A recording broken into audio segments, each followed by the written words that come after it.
ఓం అస్మద్గురుభ్యో నమ.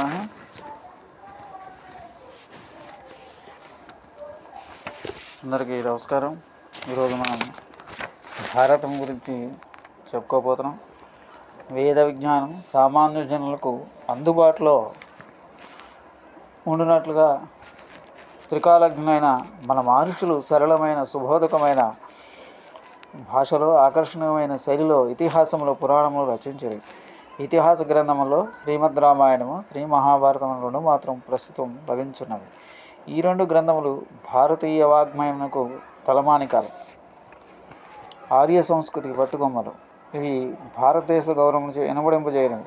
ఈ రెండిట్లో భక్తి జ్ఞాన వైరాగ్యములు, సదాచారములు, నీతి నియమములు, ధర్మము ఉన్నగు అని ప్రబోధములను అడుగడుగున కనపడుచుండును. భారతం ఒక విజ్ఞాన సర్వస్వం. అది పంచమ వేదంగా ఖ్యాతి వహించింది. సందర్భానుసారంగా అందులో మనకు సకల శాస్త్రాలు విషయాలు దర్శనమిస్తాయి. సకల శాస్త్ర విషయాలు మానవ కోటికి జీవిత పరమార్థమైన వేదాంతమును ఆయా ఘట్టాల్లో ప్రస్ఫుటంగా చేస్తుంది. ఇందు నీతి ప్రబోధకమైన సంగతులు కథాంశాల్లో ప్రస్తావించబడ్డాయి.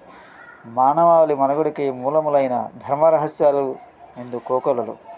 వ్యక్తుల నిత్య జీవితంలో చక్కగా తోడ్పడినట్టు మిత్ర సంహితాలైన పురాణాంశాలు ఇందు అనువుగా చోటు చేసుకున్నాయి.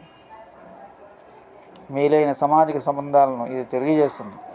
పాఠకుల హృదయాల్లో ఇది రాజనీతిని రంగరిస్తుంది. అనేక ప్రమాదం పంచిస్తుంది. ఇంతెందుకు ఇహపర అలను రెండింటినీ కలిపి సంస్కృతంలో వ్యాస భగవానుడు లోకానికి అందించిన మధుర రచన ఇది. ఈ భారతం తెలుగునకు అనువదించిన ఇచ్చిన మహాకవులు ఆదికవి నన్నయ్య, కవి బ్రహ్మ, తిక్కన, ప్రబంధ పరమేశ్వర హరణ. ఈ కవిత్రములను తెలుగువారు ప్రాతస్మరణీయం.